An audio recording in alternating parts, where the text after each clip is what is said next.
Hari ini saya atas nama keluarga, ayah dari Bapak Salim Ahmad Suryana, mohon dimaafkan selama perjalanan hidup beliau, kepada tetangganya,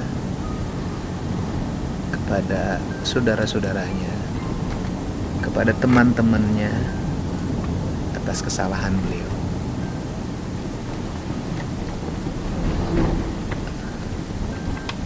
Beliau tidak bisa lagi menjalani kehidupan di alam dunia, harus kembali pada yang memilikinya, Allah Subhanahu wa Ta'ala. Semoga perjalanan dia kembali dalam keadaan mulia, dalam keadaan iman, dalam keadaan Islam. Sekali lagi kami menyampaikan mohon dimaafkan. Innalillahi wa inna ilaihi raji'un. Bapak saya itu lahir tahun 30. Usianya kini 92 tahun. Sepanjang hidupnya sosok yang jujur. Pernah dipecat setelah berhenti menjadi tentara dalam pangkat prajurit kader umur 28 tahun karena dibenci oleh kawan-kawannya karena terlalu jujur di lingkungan kerja. Dia membesarkan anak-anaknya yang 9 dalam kondisi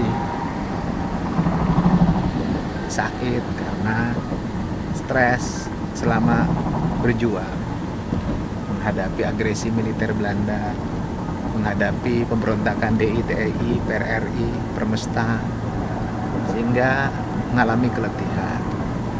Hal yang terberat dalam hidupnya adalah diracun oleh mata-mata Belanda di Kecamatan Pagaden, Kabupaten Subang, sehingga dia muntah darah dan teman-temannya meninggal. Bapak saya termasuk yang selamat.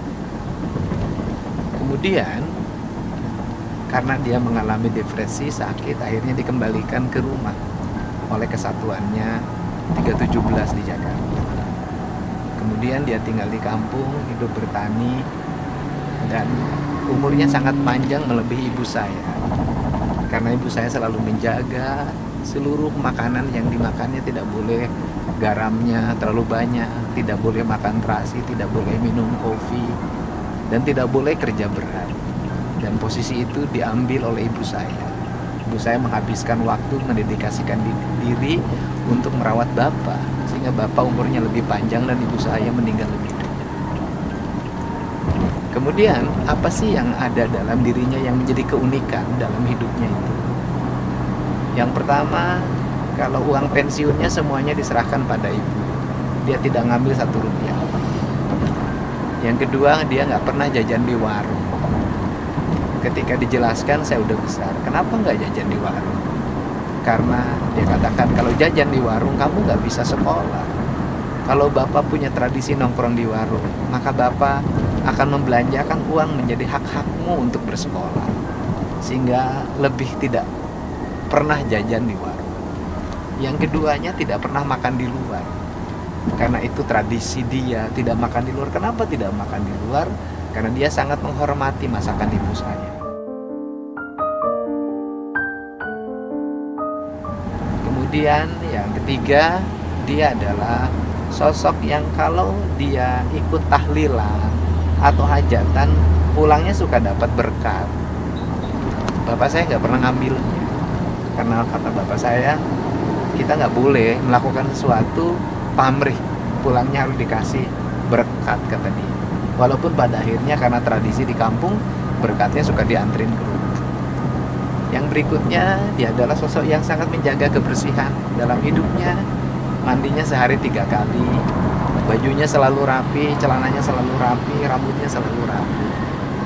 Waktu muda, dulu minyak rambutnya orang aring, dan saya diajarin pakai minyak rambut orang aring dari bapak.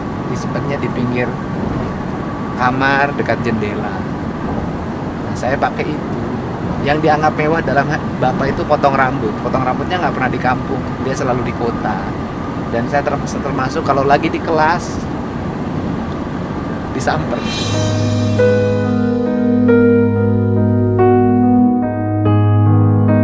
Diajakin untuk potong rambut.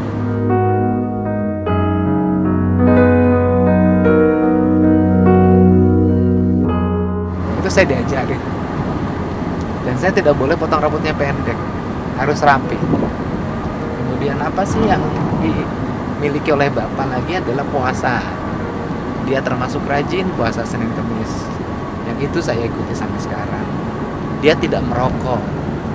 Itu saya ikuti sampai sekarang. Dia tidak minum kopi.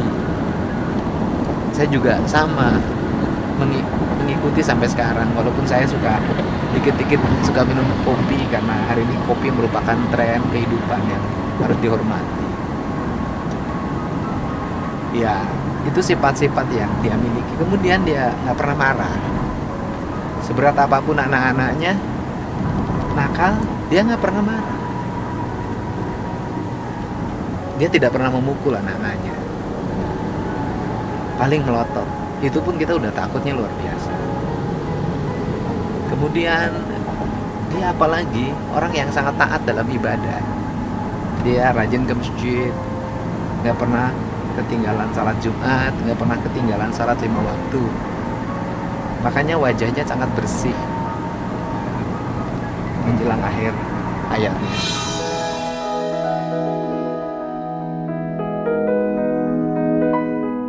Badannya bersih. Saya kemarin lihat juga sangat bersih badannya, wajahnya bersih dan segar. Tidak kelihatan dia didera penyakit yang berat. Kemudian yang berikutnya adalah dia sangat konsen terhadap pendidikan. Di tengah-tengah kesulitan ekonomi yang dimiliki, bapak saya bertekad menyekolahkan anak-anaknya. Konsennya pada pendidikan, melahirkan anaknya rata-rata jadi pegawai negeri. Hampir semuanya jadi pegawai negeri. Cuman saya yang nggak jadi pegawai negeri, tetapi jadi kepalanya pegawai negeri. Dan apa sih cita-cita yang tidak tercapai dari dirinya? Gak ada anaknya yang jadi tentara. Anaknya yang paling besar dulu jadi tentara, kabur dari pendidikan, akhirnya jadi PNS. Saya mencoba untuk ingin meneruskan apa yang bapak alami ketika muda jadi tentara. Saya nggak lulus daftar akabri, saya nggak lulus daftar cabang, saya nggak lulus. Akhirnya ya takdirnya seperti hari ini. Pernah jadi DPRD, pernah jadi bupati, wakil bupati, pernah jadi bupati, dan pernah jadi anggota DPR RI. Banyak cerita indah yang bapak miliki. Kemudian kenapa saya selalu nangis? Kalau nyanyi Titipan Rindu buat Ayah, karena itu kenangannya indah. Saya dulu nggak punya tape atau radio kaset. Saya punya itu pun pinjam dari kakak saya. Kemudian saya suka nyetel lagu Ebit GAD itu, Titipan Rindu buat Ayah, dan saya mijitin kaki bapak saya. Saya mijitin, dan saya suka nyabutin ubannya dulu. Jadi saya tuh punya perjalanan yang indah, interaksi dengan bapak. Dan saya bisa seperti ini juga karena dulu bapak menyekolahkan saya. Kalau dulu bapaknya nggak nyekolahin saya tidak akan seperti hari ini. Dan bapak termasuk yang tertib omongannya. Saya sih jorok omongan saya. Omongan saya kasar. Kalau bapak ngomongnya sangat tertib, teratur, tidak pernah ngomong kasar, tidak pernah menghadrik orang lain. Omongannya teratur, karena dia tentara ya. Dia omongannya teratur, seluruh rangkanya teratur. Tradisinya adalah seneng baju-baju kemeja, seneng pakai dasi kalau acara-acara resmi karena tentara. Seneng sepatunya harus mengkilat, saya tukang nyemirinnya. Seneng kalau sabuknya harus dikasih braso zaman dulu seperti itu. Jadi bajunya rapi-rapi. Itulah tradisi yang dimiliki, yang diwariskan pada saya hari ini. Sekarang seluruhnya hanya tinggal kenangan. Karena bapak sudah pergi untuk selamanya, meninggalkan kenangan yang baik bagi anak-anaknya, meninggalkan spirit dan semangat kejuangan bagi anak-anaknya, meninggalkan sebuah cinta bagi negara yang melekat sampai akhir hayatnya, karena dia selalu bercerita kecemasannya tentang negara dan negara. Selamat jalan.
Bapaknya muda.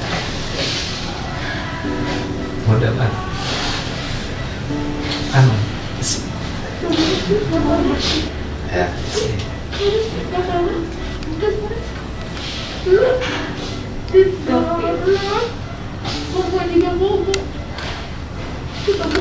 Bukan muda kan? Yuk, di apa nih? Dibakar. Ya. Bahkan dia Dimatiin sini. Atas nama manajemen kami Ya? ikut. Oh iya, sama-sama. Terima kasih ya. Saya terima kasih Bapak saya dirawat.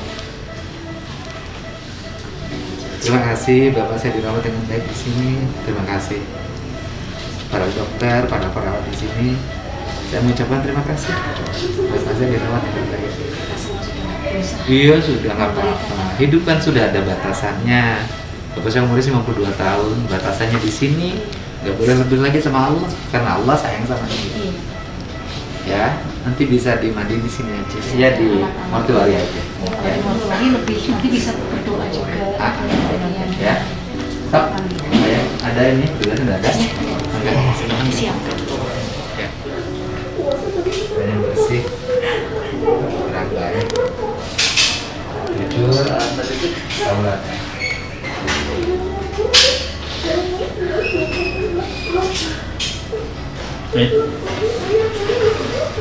Hah? misi. Misi ya.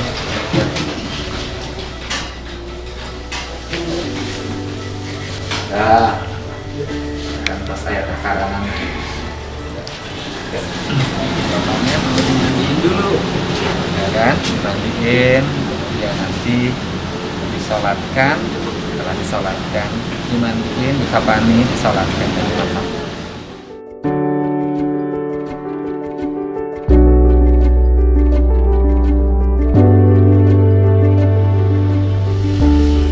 Kita sekarang perjalanan menuju Tanjung Gede untuk disolatkan.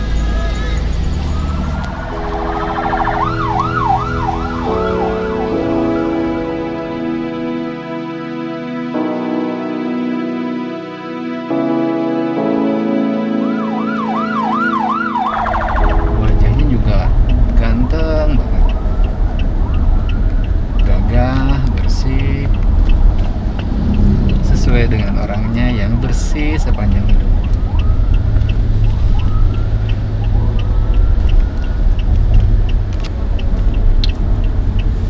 Nanti dia disolatkan di sebuah tajuk, yang tajuk itu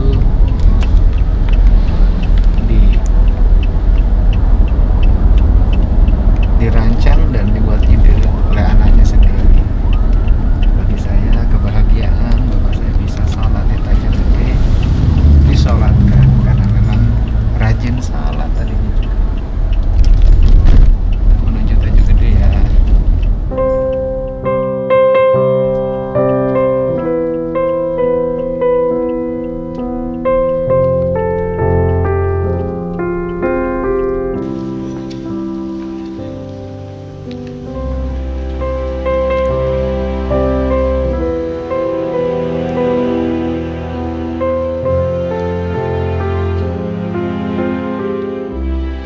Bismillahirrahmanirrahim. Assalamualaikum warahmatullahi wabarakatuh.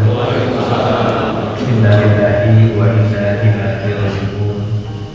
Parantos mulih kajati mulang ka asal.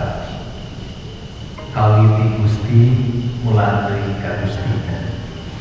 Raga badanna mungkin baris dikurepkeun, dihidikeun di asal-asalna. Panas balik katanana, cai balik cairna, angin balik anginna, hawa balik Allah. Rohna mulih kan tangan. Pun Bapak kersana almarhum Bapak Sahli Ahmad Suryana 30 tahun 1930 dilahirkan ke alam. Ayeuna tahun 2022 dipulangkeun ka asal. Neda karituan kasadaya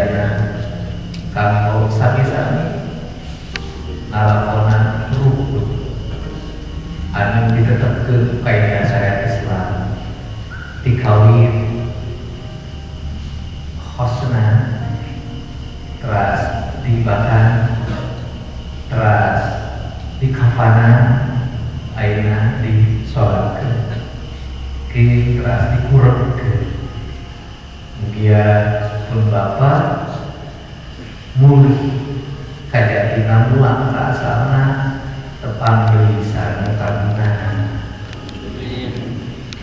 tepang beli sarana menciptakan ditempatkan deui jangan kakasih mantep kapungkur dibubrakeun ka alam dunya tepat ku Rahman sareng Rahimna Gusti ayeuna ge mugi ya Allah tampi deui jangan kakasih tampi deui kasucianana tampi deui kayakinan dirina kaimananana tampi deui sumeran diri ka Gusti ka Islamanana.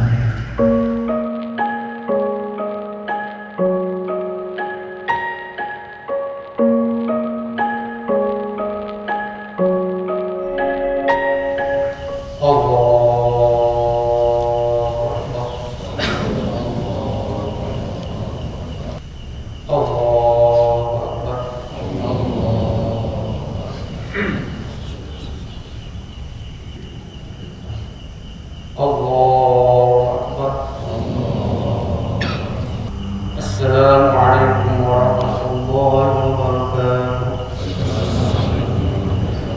Assalamualaikum warahmatullahi